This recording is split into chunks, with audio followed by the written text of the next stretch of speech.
মূর্তি আর ভাস্কর্য এক। রাজি আছেন কিনা? যারা আওয়াজ দেন না তারা কি ভয় পাইতেছে? জেলে যাবেন নাকি? আর জেলে কি মুমিনরা ভয় পান?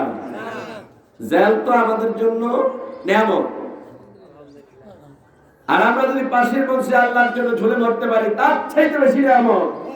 কারণ আমরা অসত্যের জন্য জীবন দেই না, অসত্য কথা বলার জন্য আমরা জীবন দেই না, আমরা জীবন দেই কার জন্য? চিৎকার করে বলেন, কার জন্য? আল্লাহর জন্য। তাহলে আমি বলেছিলাম যে যদি কেউ ঈমান আনে তাকে যদি সর্বপ্রথম প্রমাণ করতে হয় যে আমি মুসলমান, আমি মুসলমান, তাহলে তাকে সেজদা দিতে হবে। কারে সেজদা দিবেন? বলেন না কারে? কারণ হচ্ছে আল্লাহ রাব্বুল আলামিন বলেন ওয়াসজুদ ওয়াক্তারিব, বান্দা সেজদা কর আর আমার নিকটে চলে আয়। আল্লাহর নিকটে চলে যাবেন কিভাবে? প্লেন দিয়ে যাওয়া যাবে না, বাস দিয়ে যাওয়া যাবে না, বিমান দিয়ে যাওয়া যাবে না, লঞ্চ দিয়ে যাওয়া যাবে না। আল্লাহর নিকটবর্তী হওয়ার জন্য একমাত্র মাধ্যম হলো সেজদা, একমাত্র মাধ্যম হলো সেজদা। তাহলে সেজদাটা কিসের মাধ্যমে? নামাজের মাধ্যমে। কিসের মাধ্যমে?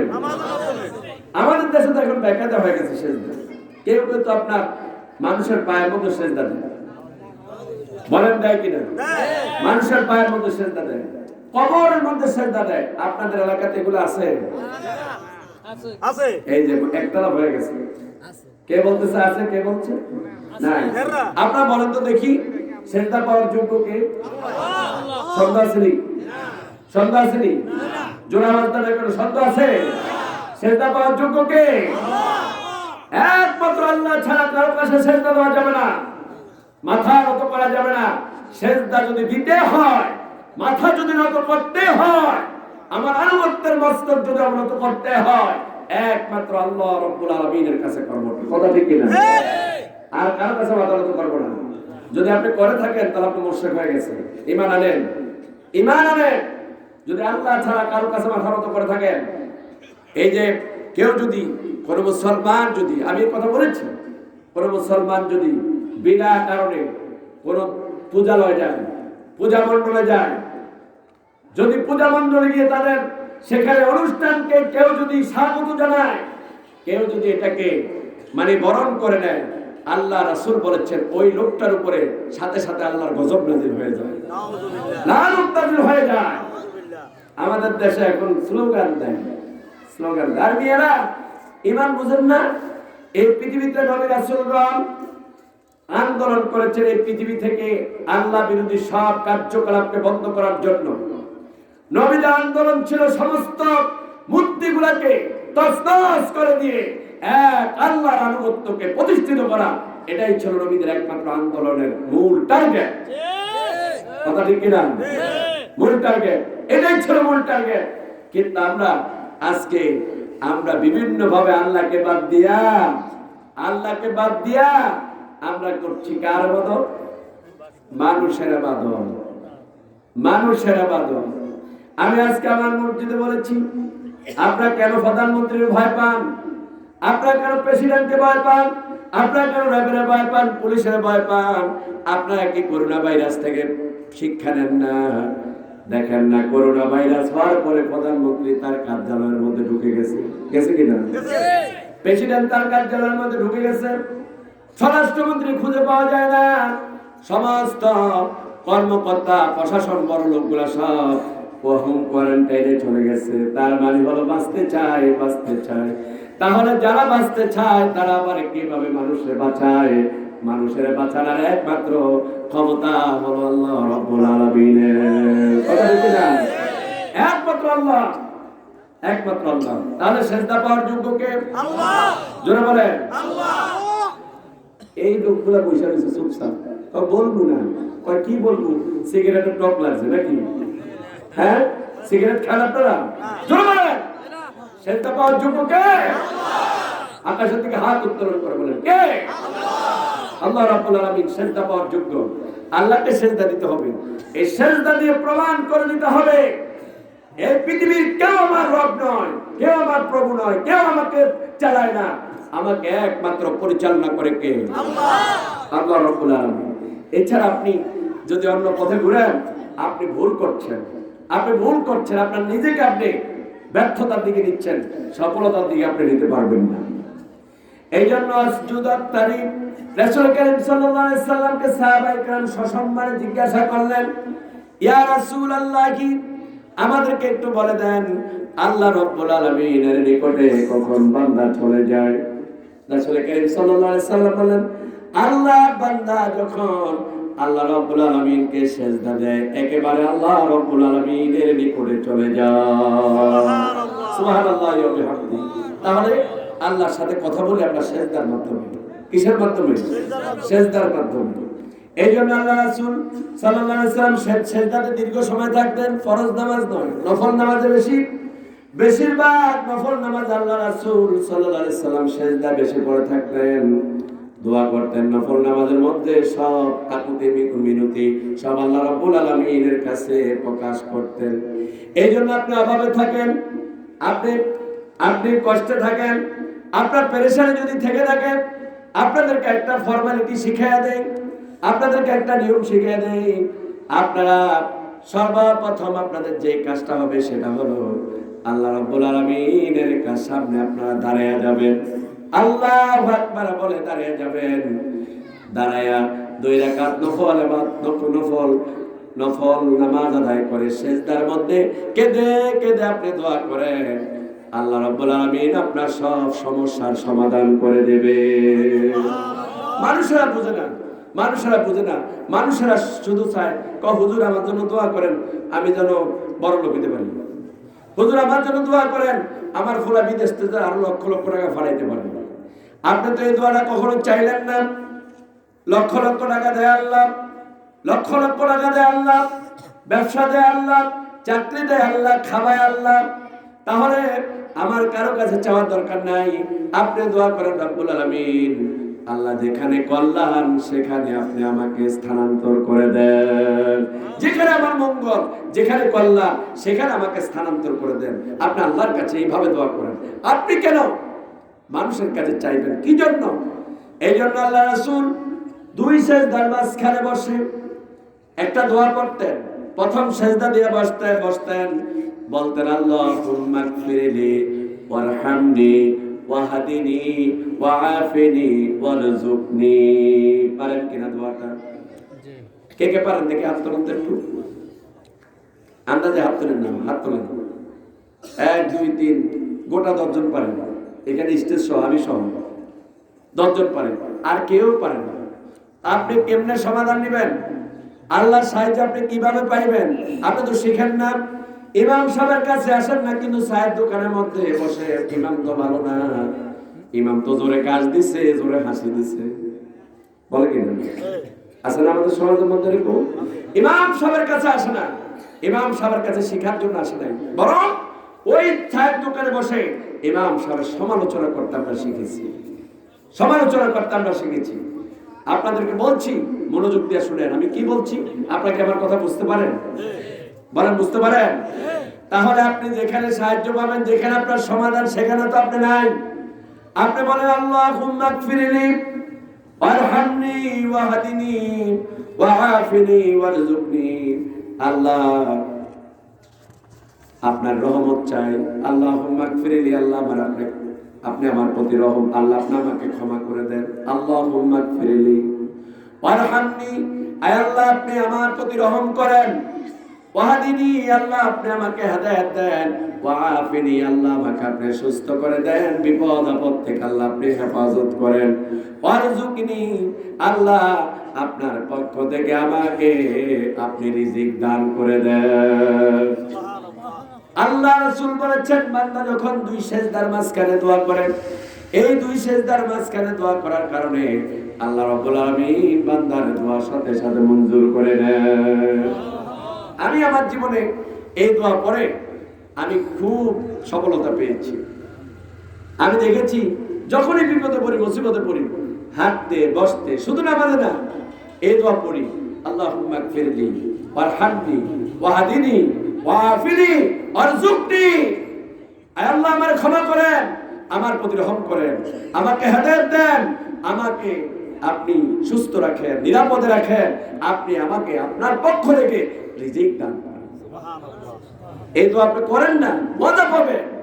এখন থেকে ইমাম সাহেবের সমালোচনা নয়, ইমাম সাহেবের কাছে যাবেন, মহব্বত করবেন, বলবেন যে হুজুর এই দোয়াটা একটু শিখিয়ে দেন না। আনসারী সাহেব তো এই দোয়া করে গেল, আমাদেরকে শিখিয়ে গেল, আপনি একটু শিখতে চাই। আপনি এইভাবে করে ইমাম সাহেবের সাথে বসেন, ইমাম সাহেব আপনাকে শেখাবে।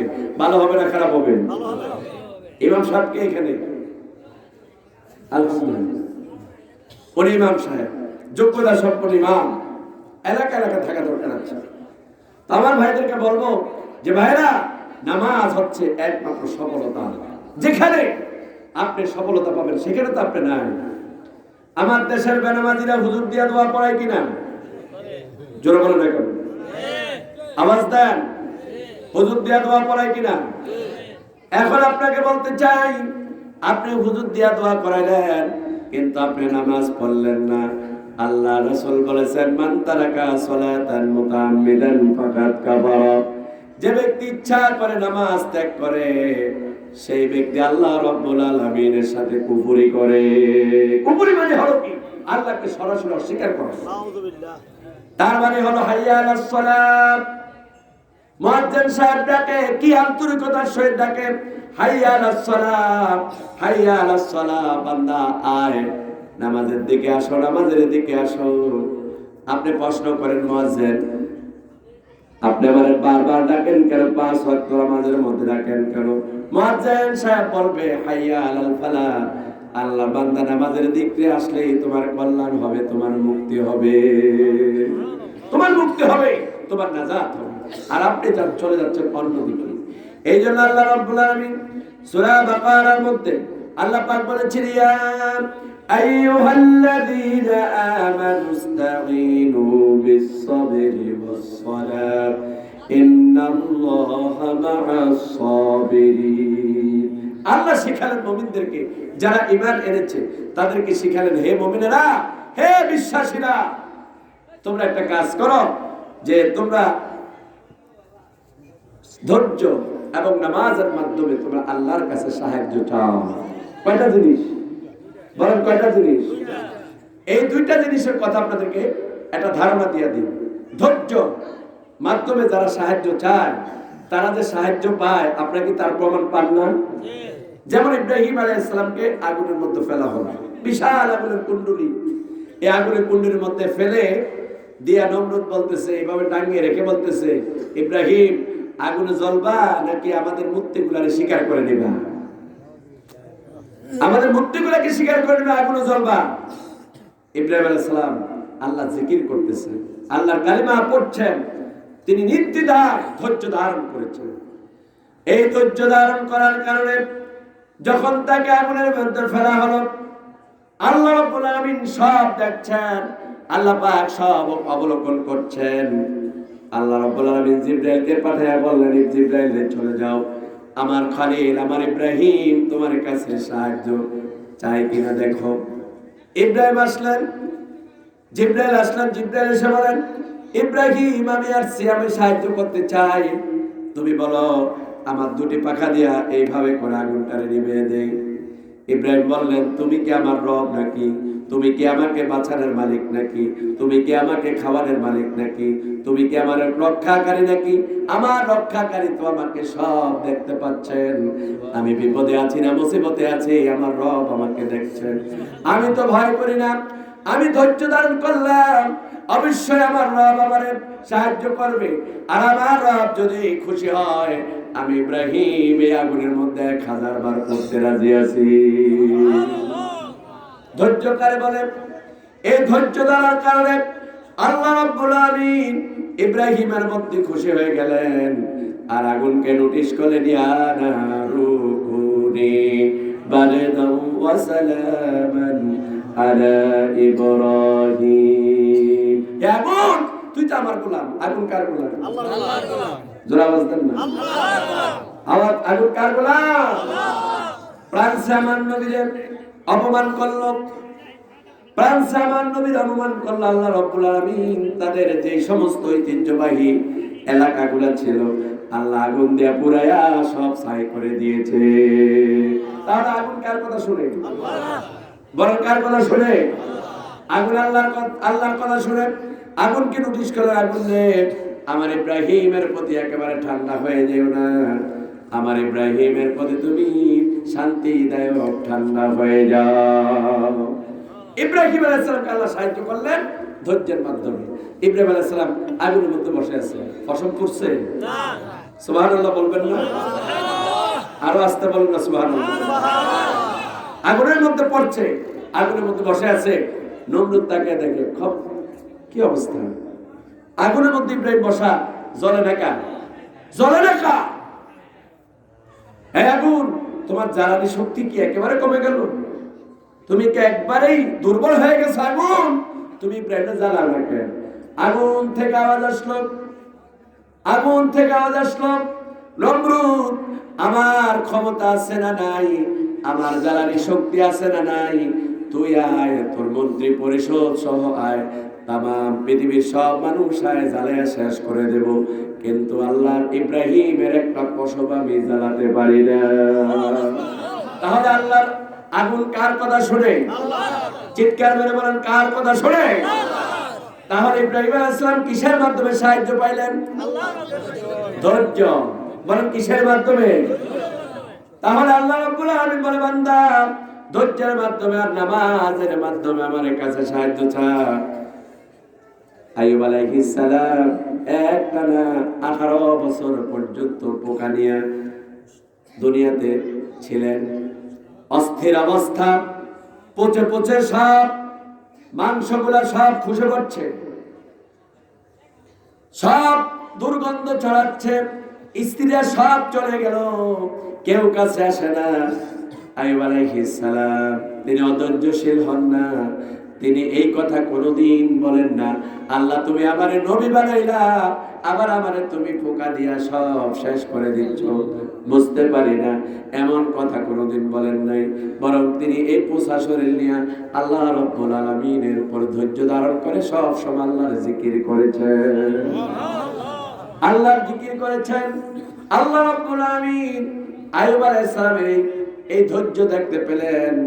যখন তার জিহ্বার মধ্যে পোকা ধরতে গিয়েছিল, তখন তিনি বললেন, আল্লাহ গো, ও আল্লাহ, আপনার সাথে অভিমান করা যায় না, আপনার বিরুদ্ধে কোনো অভিযোগ দেওয়া যায় না, আপনি তো রব, আপনি আমার সব দেখছেন, আমার সমস্ত শরীর পচে গেছে, কোনো আপত্তি নাই, আপনার জন্য আমি জীবনটাও দিয়ে দিতে পারি, তবে আল্লাহ জিহ্বার মধ্যে যখন পোকা ধরতে আসছে, শুধু একটা আপনার কাছে নিবেদন, আল্লাহ এই জিহ্বা দিয়ে আপনার জিকির করি, যদি এই জিহ্বা পোকা দিয়ে পচে যায়, তাহলে আমি আপনার মতো রবের নাম কি দিয়ে উচ্চারণ করব? আল্লাহ রাব্বুল আলামিন এই আইয়ুব আলাইহিস সালামের এই ধৈর্য দেখে আল্লাহ পাক খুশি হয়ে গেলেন।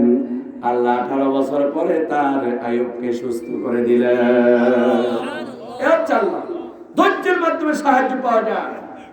এরপরে নামাজের মাধ্যমে সাহায্য পাওয়া যায় কিনা? বৃষ্টির সময় আল্লাহ রাসূল সাল্লাল্লাহু আলাইহি ওয়াসাল্লাম বৃষ্টির নামাজ পড়তেন, আকাশের দিকে হাত তুলে দোয়া করেছেন, সঙ্গে সঙ্গে আল্লাহ পাকের পক্ষ থেকে বৃষ্টি নাজিল হয়ে গিয়েছে।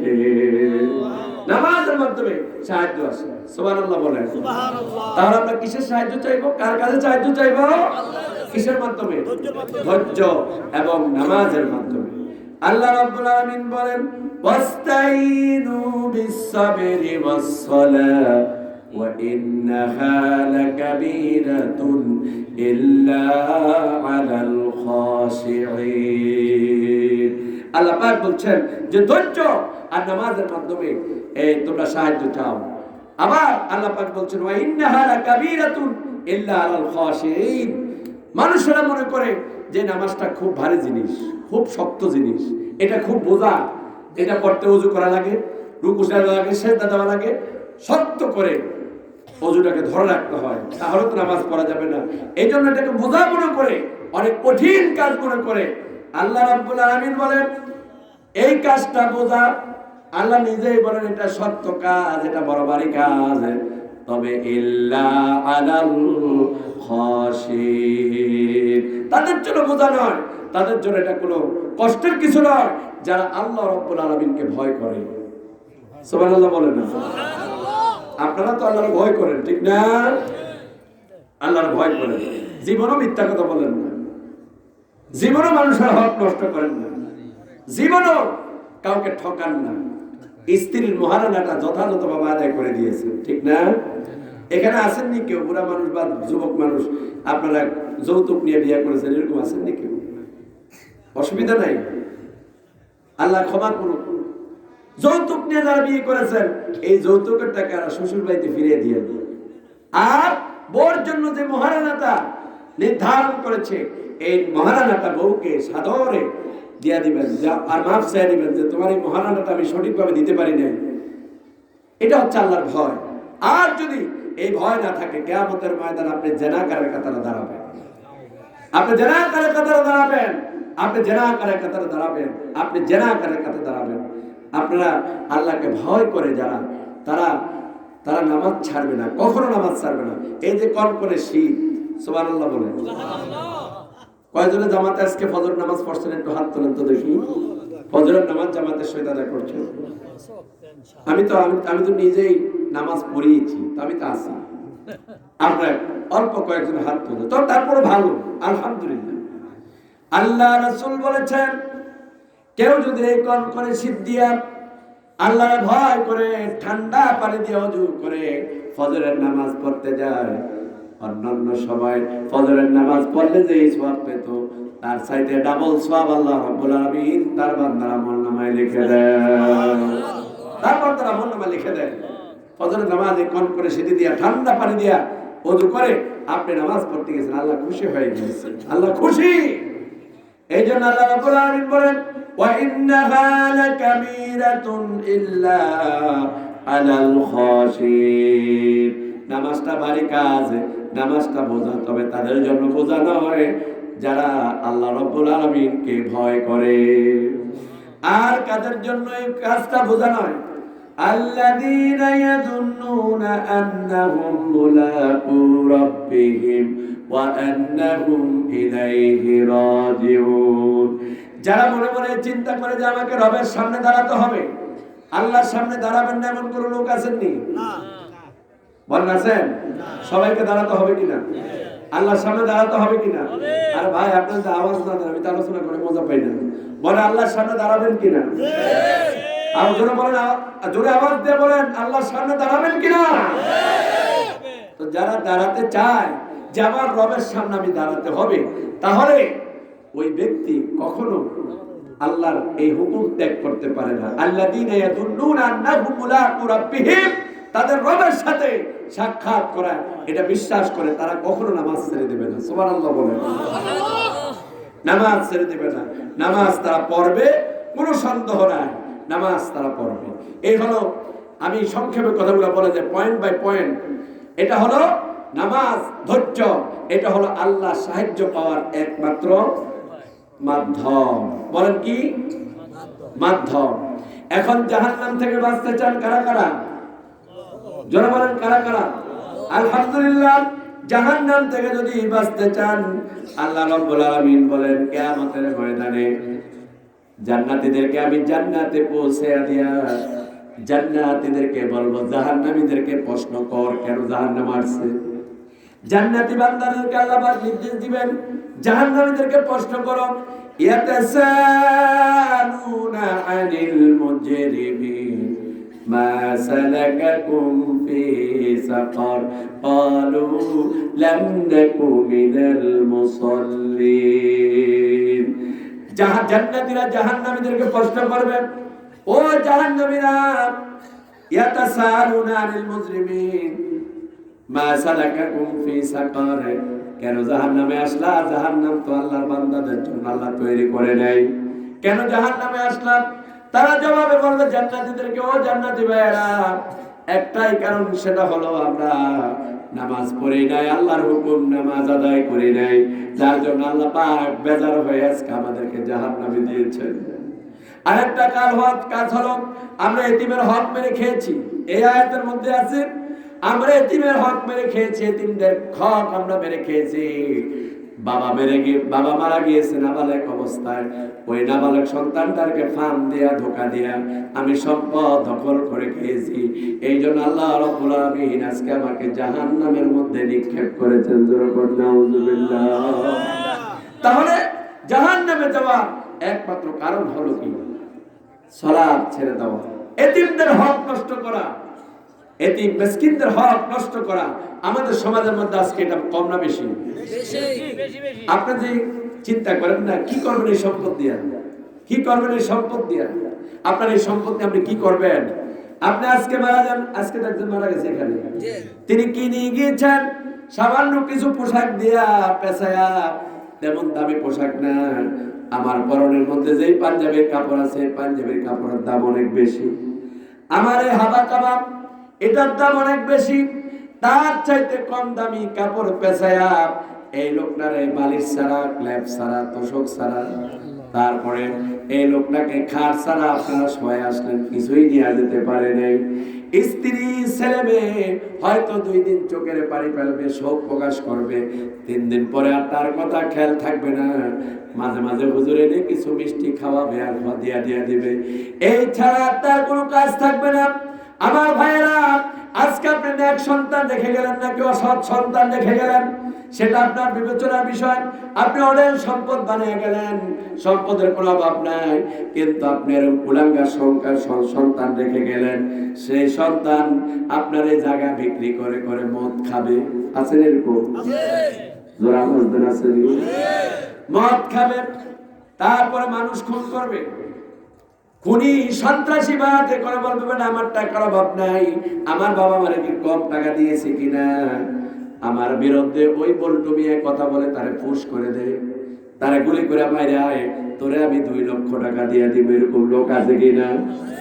এখন আপনি সম্পদের পাহাড় বানালেন, আপনি এতিমদের সম্পদ নষ্ট করলেন, মিসকিনদের সম্পদ নষ্ট করলেন, অসহায় মানুষদের সম্পদ দখল করে আপনি বড়লোক হলেন, কিন্তু কবরের মধ্যে কিছুই নিয়ে যেতে পারেন না।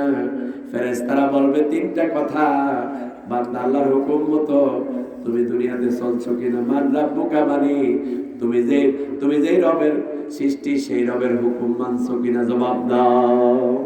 তোমার রবকে, তার মানে কি আমার রব হচ্ছে আল্লাহ, আমি জবাব দিয়ে দিলাম মানে আল্লাহর হুকুম মানছি, আল্লাহর সব কথা শুনেছি, আল্লাহ যা নির্দেশ দিয়েছেন তা আমি মেনেছি, কোনো কথাকে অমান্য করি নাই। তাহলে এই কথা দ্বারা প্রমাণিত হলো ভাইরা আমার, আজকে যারা সম্পদ, এতিমের সম্পদ মেরে খাচ্ছেন, যারা মানুষের হক মেরে খাচ্ছেন, সাবধান হয়ে যান, সাবধান হয়ে যান। এখনো মানে মৃত্যু সজ্জায় তারপর সম্পদের লোভ ত্যাগ করতে পারে না, সম্পদের লোভ ত্যাগ করতে পারে না। আমাকে আমার এক চাচা বললেন যে আমি করোনা হওয়ার পরে যে আমি আর কিছু চাই না, সব সম্পদ আল্লাহ রাস্তা দিয়ে দেবো। আমার এক মুসলিম বলল, হুজুর আমি আমার সব সম্পদ এখন থেকে মসজিদ মাদ্রাসায় দিয়ে দেব, আমার কিছুই রাখার দরকার নেই। কারণ আমার যখন করোনা হয়েছে, মুসল্লির প্রতিবেদনটা শুনেন, আমার স্ত্রী আমার অন্য ঘরের মধ্যে শোয়া রাখছে, পানি দেয় নাই, খাবার দেয় নাই, ভয় আমার কাছে আসে নাই, আমার কাছে আমার ছেলে মেয়ে আসে নাই, কেউ আসে নাই। তখন মনে মনে চিন্তা করছি, রব্বুল আলামিন তুমি ছাড়া আমার সাহায্যকারী কেউ নাই, তুমি ছাড়া আমার কেউ নাই, তুমি ছাড়া আমার কেউ নাই। করোনা দিয়া নোয়াখালী আপনারা দেখেছেন না, ফেনী সোনাগাজীতে আমি এখানে মাহফিল করে আসছি গত বছর, হাজার হাজার জনতার সামনে সেখানে কথা বলেছি। সেই সোনাগাজীতে স্বামী এসেছে জ্বর কাশি সর্দি নিয়ে, স্ত্রী নিয়ে অন্য ঘরের মধ্যে ঢুকে আর তালা বেড়ে রাখছে, পানি দেয় নাই, খাবার দেয় নাই। এই স্ত্রীর জন্য সকাল থেকে সন্ধ্যা পর্যন্ত, রাত পর্যন্ত মাথার ঘাম পায়ে ফেলে রোজগার করে এনে বলেছে, প্রাণীর স্ত্রী এই টাকা নাও, চাউলের বস্তা আনো, ইলিশ মাছ আনো, গরুর গোশত এনে আমার সন্তানদেরকে পেট পুরাইয়া খাওয়াও। আর স্ত্রীও খেয়াল করে নাই, ছেলে মেয়েও খেয়াল করে নাই, বন্দি করে তাকে বিনা খাবারে হত্যা করলো। বলেন এবার আমাদের বন্ধুকে একমাত্র আল্লাহ রাব্বুল আলামিন ছাড়া আমাদের বন্ধু কেউ নাই, কেউ নাই। আল্লাহর গোলামেরা, জাহান্নাম থেকে বাঁচতে হলে নামাজ পড়তে হবে, এতিমের হক নষ্ট করা যাবে না, প্রতিবেশীর হক নষ্ট করা যাবে না, কারো সম্পদ দখল করা যাবে না। এই কথা কি মানছেন আপনারা?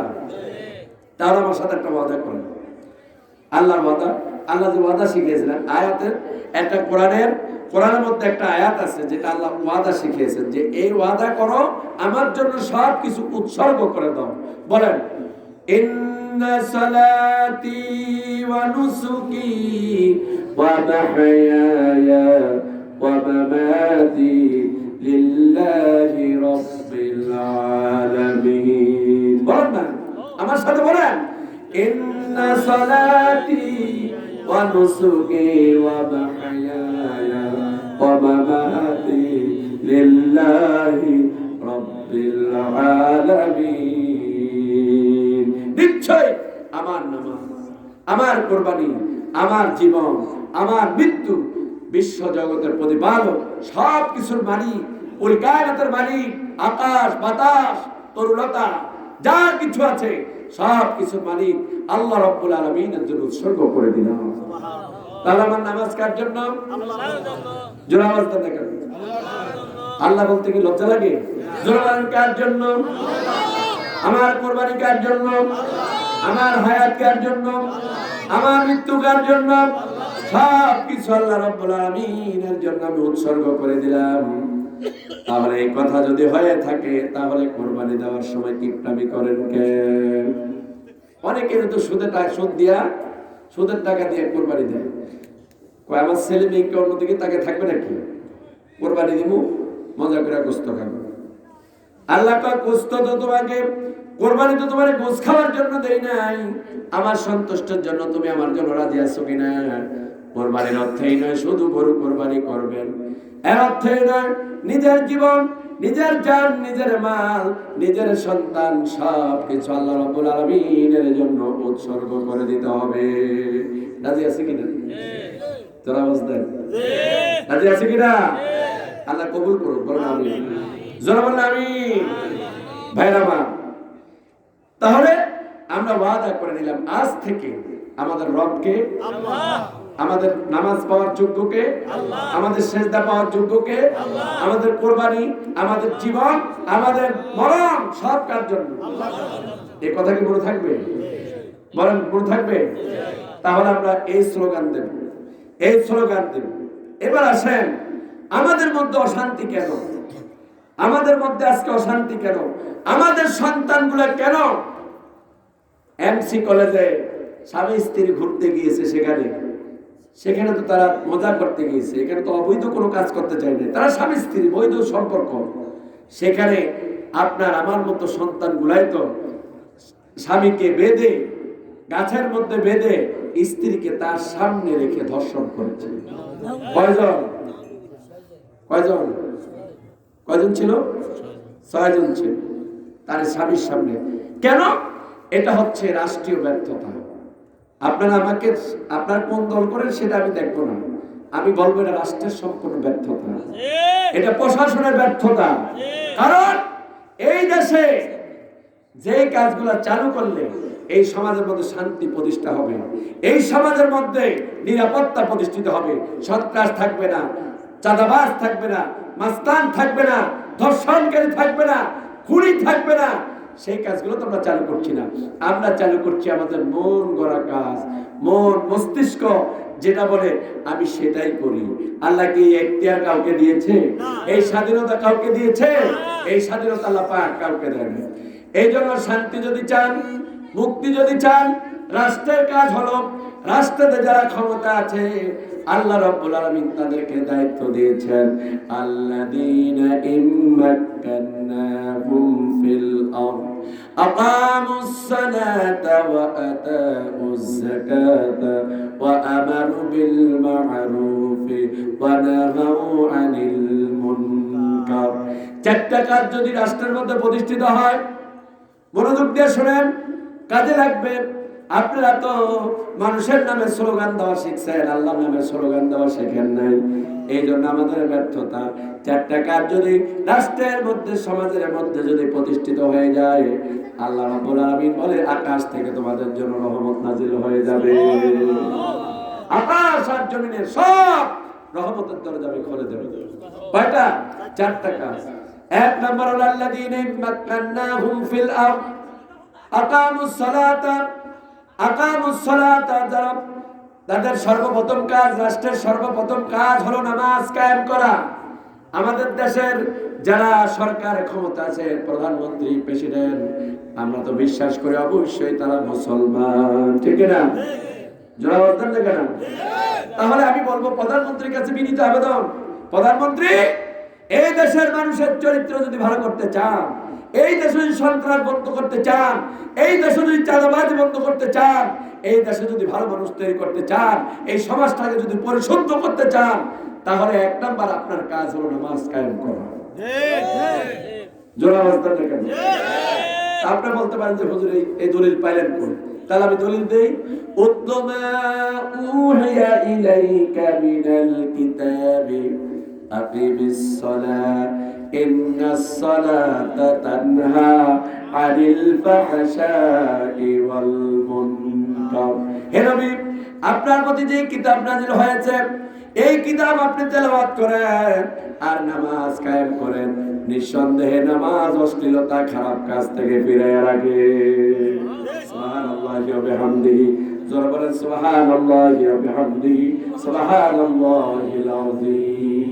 আমার ভাইরা, তাহলে এর দ্বারা প্রমাণিত হলো এই সমাজের মধ্যে যদি নামাজ কায়েম হয়ে যায়, এই রাষ্ট্রে যদি নামাজ কায়েম হয়ে যায়, আমরা ভালো মানুষ পাবো। বলেন আলহামদুলিল্লাহ। আপনারা কি ভালো মানুষ হতে চান? এই ভাইরা উঠে যান কেন? ভাইরা, কি সমস্যা? কি খারাপ কথা বলা হচ্ছে? আপনাদেরকে গালমন্দ দেওয়া হচ্ছে? আপনার দলীয় লোক থাকতে পারে, আমি তো কোনো সরকারের বিরুদ্ধে কথা বলি না, বলছে নাকি? আমি বলেছি সরকারের দায়িত্ব হলো, মুসলিম রাষ্ট্রের যারা প্রধান তাদের দায়িত্ব হলো সর্বপ্রথম কি করা? নামাজ কায়েম করা। এক নম্বর কাজ হলো নামাজ কায়েম করা। এই নামাজ কায়েম হলে কি হবে? সমাজের মধ্যে অশ্লীলতা, বেহায়াপনা, দুর্নীতি, চাঁদাবাজি, মাস্তানি, সন্ত্রাস এগুলো কিচ্ছু থাকবে না। আল্লাহর আকাশ থেকে, জমিন থেকে রহমত বর্ষিত হয়ে যাবে। তাও সুবহানাল্লাহ আসতে বললেন, বলেন না সুবহানাল্লাহ। আকাশ থেকে রহমত নাজিল হয়ে যাবে। এজন্য আমি বলছি আপনাদেরকে যে আল্লাহ পাক আমাদেরকে বলছেন যে রাষ্ট্র যদি নামাজকে কায়েম করে, রাষ্ট্র যদি নামাজ কায়েম করে। আজকে আমি ওদিন শুনেছি যে একজন আলেমকে, দাড়ি নাই, একজন আলেমকে এমন একজন লোক ইসলাম থেকে খারিজ করে দিয়েছে, যার দাড়ি নাই, মুখ থেকে